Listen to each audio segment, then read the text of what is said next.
Humanoid রোবটের dance দেখে China গড়ল ইতিহাস, কিন্তু এই নাচ কি এলন মাস্কের $10 ট্রিলিয়ন আয়ে পানি ঢেলে দিবে? কাহিনী কিন্তু খুব জমজমাট, শেষ পর্যন্ত থাকুন, সবই খুলে বলছি। ডিপসিক এআই মডেলের পর চায়না এখন হিউম্যানয়েড রোবট দিয়ে পুরাই ঝড় তুলে দিয়েছে। রিসেন্টলি চায়নাতে অনুষ্ঠিত হয় স্প্রিং ফেস্টিভ্যাল গালা, যে ফেস্টিভ্যাল চায়নার 40 বছর পুরাতন একটি ঐতিহ্যবাহী উৎসব, যেখানে মেনলি চায়নার বিভিন্ন ট্রেডিশনাল জিনিসপত্র অ্যান্ড নিউ ইনোভেশনগুলো পুরো ওয়ার্ল্ডের সামনে তুলে ধরা হয়। সো এইবার ফেস্টিভ্যালের মূল আকর্ষণ ছিল humanoid robot dance. Yes, you heard that right. একদম 16 জন ডান্সারের সাথে তাল মিলিয়ে 16টি রোবট চায়নার ট্রেডিশনাল ইয়াংকো ডান্স করে। ইনফ্যাক্ট এই ফোক ডান্সের সব থেকে কঠিন বিষয় হলো হাত দিয়ে হ্যান্ডকিচিফ ঘুরানো, অ্যান্ড সেটাও একদম নিখুঁত ভাবে করে দেখিয়েছে এই রোবটগুলো। এছাড়া মিডিয়া রিপোর্টস থেকে জানা যায় এই ফোক ডান্স শেখার জন্য প্রায় 3 মাস সময় লেগেছে রোবটগুলোর। সো এখন প্রশ্ন আসতেই পারে, এই রোবটগুলো কিভাবে এত নিখুঁত নাচতে পারে?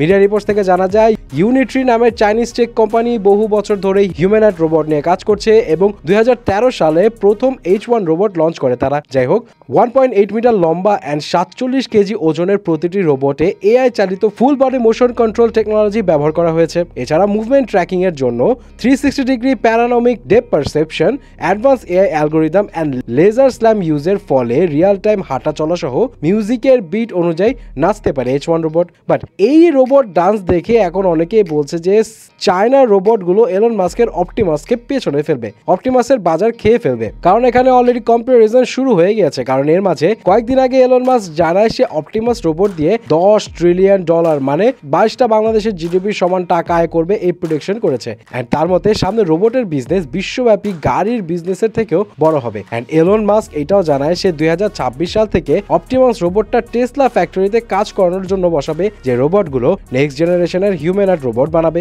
এন্ড কিছু টেক অ্যানালিস্টরা বলছে ম্যাক্স প্রোডাকশনের রোবট বানিয়ে সে অন্য টেক কোম্পানিগুলো, ইনফ্যাক্ট তার রাইভাল কোম্পানিকেও সেল করে মার্কেটে একটা রাজত্ব কায়েম করার টার্গেট করছে। বাট এর মাঝে এই চাইনিজ হিউম্যানয়েড রোবট এসে পুরো খেলাটাই বিগড়ে দিল মনে হচ্ছে। কারণ যেখানে অপটিমাস জাস্ট সিম্পল কিছু মুভমেন্ট এন্ড কাজ করতে পারে, সেখানে এই Chinese robot complex dance move করে দেখাচ্ছে একদম স্মুথলি। তার উপর আবার বাজেটও কম। রিপোর্টস মতে এলন মাস্ক যদি বছরে 1 মিলিয়ন রোবট বানাতে পারে, তাহলে এই অপটিমাসের প্রোডাকশন কস্ট হবে $20,000। সেখানে চাইনিজ হিউম্যানয়েড রোবটের প্রোডাকশন কস্ট $12,000 থেকে $16,000। যাই হোক, ডিপসিক আর এখন এই রোবটের কেরামতি, এসব কিছু দেখে অনেকে এখন এটাই বিশ্বাস করছে আমেরিকার থেকে চায়নার টেকনোলজি অনেক বেশি অ্যাডভান্স। যাই হোক, এখন দেখার বিষয় এই হিউম্যানয়েড রোবট নিয়ে এলন মাস্ক নতুন কোনো স্টেপ নেয় কিনা। সো ভিউয়ার্স, আপনার কি ধারণা, আসলে কি আমেরিকার থেকে চায়নার টেকগুলো এগিয়ে? এন্ড চায়নার এই ডান্সিং রোবট দেখে আপনার কি মতামত জানাবেন কিন্তু।